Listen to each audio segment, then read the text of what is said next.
En este primer video hablaremos de variables. Vamos a explicar qué es una variable, cómo definir una variable y qué tipo de datos podemos almacenar en estas variables. Una variable, para tener un modelo mental de qué es una variable, normalmente la imaginamos como una caja en la cual dentro de esa caja nosotros vamos a poder almacenar cualquier tipo de información, en este caso cualquier tipo de datos. La diferencia es que le vamos a poner una etiqueta a esta caja, entonces eso es una variable.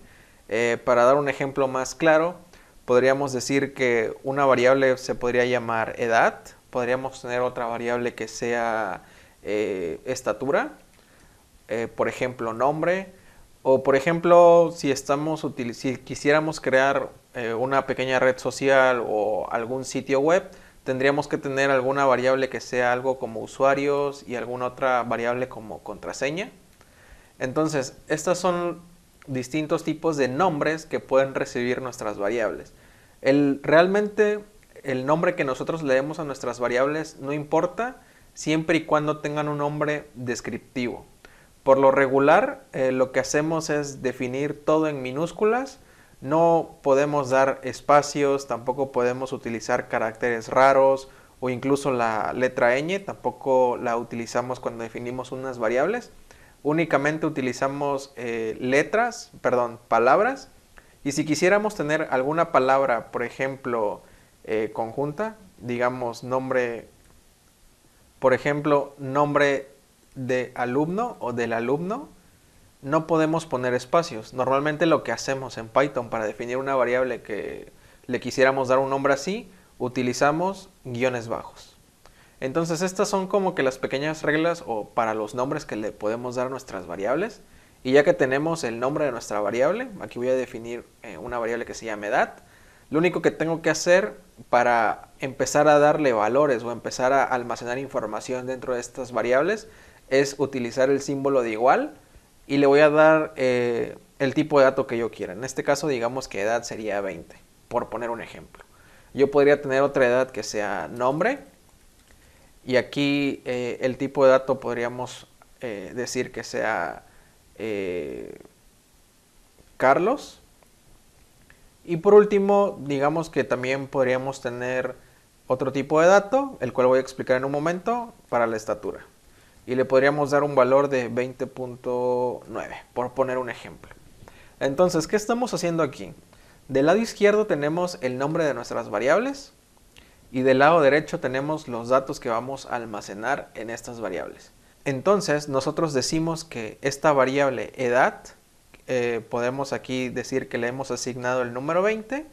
Este es un tipo de dato que se conoce como int o si queremos la traducción en español, es un tipo de dato entero. En este otro ejemplo, aquí voy a dar un espacio simplemente para que se haga un poco más legible, tenemos una variable que se llama nombre y como podemos ver aquí tenemos un nombre tal cual y un nombre es una cadena de caracteres y en programación esto se conoce como string o también lo conocemos como, si queremos la traducción en español, cadena de caracteres. Y por último, en este tipo de datos nosotros tenemos una variable que es estatura y le hemos almacenado 20.9. Entonces, este tipo de datos se conoce como float. ¿Y cuál es la diferencia entre un entero y un float si ambos son números? La diferencia es que si te das cuenta, esta variable de estatura tiene decimales. Entonces aquí podríamos tener nosotros 20.9 o podríamos tener 70.8, etc. Esa es la principal diferencia, que un entero se compone con números, valga la redundancia, enteros, ya sea el 1, el 50, el 100, etc. Y una variable de tipo float se compone con decimales. Obviamente estos dos valores pueden ser negativos, tanto negativos como positivos. Y ya que tenemos este tipo de dato, vamos a hablar de este en especial, que es un string. Aquí tenemos un string que va dentro de comillas. Entonces, si nosotros omitimos las comillas y solamente escribimos un nombre como César o como Carlos o como Alejandro, por poner un ejemplo, aquí no estamos realmente haciendo nada, aquí no estamos definiendo ningún tipo de dato. Para que sea un string y la manera en la cual nosotros vamos a identificar un string o una cadena de caracteres es porque va a tener comillas. Estas comillas puede que sea doble comilla o también nosotros podríamos tener esta que es de una sola comilla y aquí ya le podríamos poner un nombre como Pedro y aquí ya tenemos un tipo de dato string. Y si nosotros solamente tuviéramos una letra, esto se conoce como char o simplemente un carácter. Estos son los tipos de datos que nosotros podemos tener. Estoy omitiendo un tipo de dato del cual voy a hablar posteriormente, el cual se conoce como un booleano. Y un booleano, o un bool en cortito, únicamente me va a definir dos valores. Entonces, por ejemplo, aquí podríamos poner como game over, por poner un ejemplo, una variable que se llame game over, que me va a decir el estado de mi juego, por ejemplo. Entonces, digamos que aquí yo le puedo dar que game over es true, y esto significa verdad, y aquí también le puedo dar un valor de false, que significa falso. Este es otro tipo de dato especial, pero vamos a hacer un video totalmente dedicado para este tipo de dato, porque tiene, digamos, unas características importantes que nos van a ayudar más adelante. De momento, lo importante únicamente serían estos tres tipos de datos. Y ya que podemos definir una variable y también podemos almacenar datos en una variable, vamos a hablar de las operaciones que podemos hacer con estas variables. Y aquí un paréntesis que voy a hacer antes de continuar es que si te das cuenta aquí estoy utilizando el símbolo de igual. En programación esto no significa igual como sucede en matemáticas. Este símbolo de igual en programación únicamente se conoce como el símbolo de asignación. Entonces aquí lo único que estoy diciendo es que estoy asignando 70.8 a esta variable estatura. Aquí estoy asignando, digamos, el string Pedro a esta variable nombre y estoy asignando este número 20 a esta variable edad. Entonces no hay que confundir las cosas cuando nosotros ponemos únicamente ese símbolo de igual en programación. Y de manera rápida vamos a hablar de las operaciones que podemos hacer con variables. En este ejemplo vamos a únicamente definir dos números. Vamos a decir número 5 y, bueno, digamos número 1. Vamos a poner únicamente el número 1 y también número 2 que va a ser igual a 10. Entonces podemos realizar operaciones aritméticas con estas variables. Aquí voy a utilizar un comando que se llama print para imprimir en la consola estos dos valores. Entonces, por ejemplo, yo podría decir número 1 más número 2,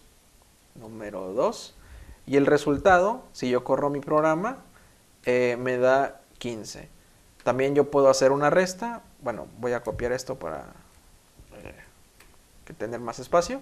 Entonces también yo podría hacer una resta y pues la resta entre de 5 menos 10 es menos 5. También podría yo tener una multiplicación y el símbolo para hacer una multiplicación es este asterisco y sería 50. Y por supuesto puedo tener una división y el resultado aquí me da 0.5. Algo muy importante, y aquí voy a mostrar, digamos, un operador extra, es que si yo quisiera tener una división entera, es decir, sin el 0.5 o sin el decimal, lo que yo tendría que hacer es poner dos diagonales. Y con esto, si te das cuenta, aquí como que me omite el decimal y únicamente me pone el número entero. Y por último, lo que voy a hacer es mostrar un operador que es muy útil, que de buenas a primeras posiblemente no tenga como que la gran importancia, no sepamos cómo utilizarlo, pero es bueno saber que existe. Y este operador es el símbolo de porcentaje, se conoce como el operador módulo. Entonces, si corremos el programa, veamos qué hace este programa. Lo que hace este operador es que me da el residuo de la división. Entonces, en este caso, yo aquí únicamente tengo el resultado de la división, pero realmente no tengo el residuo. Entonces, este operador es el que me da el residuo de la división. Si no sabes qué es el residuo, simplemente basta con que hagas una búsqueda en Google para que entiendas qué es el residuo y cuál es el valor que nos va a arrojar este pequeño operador módulo. Y con esto terminamos este video, espero te haya sido útil y nos vemos en el siguiente.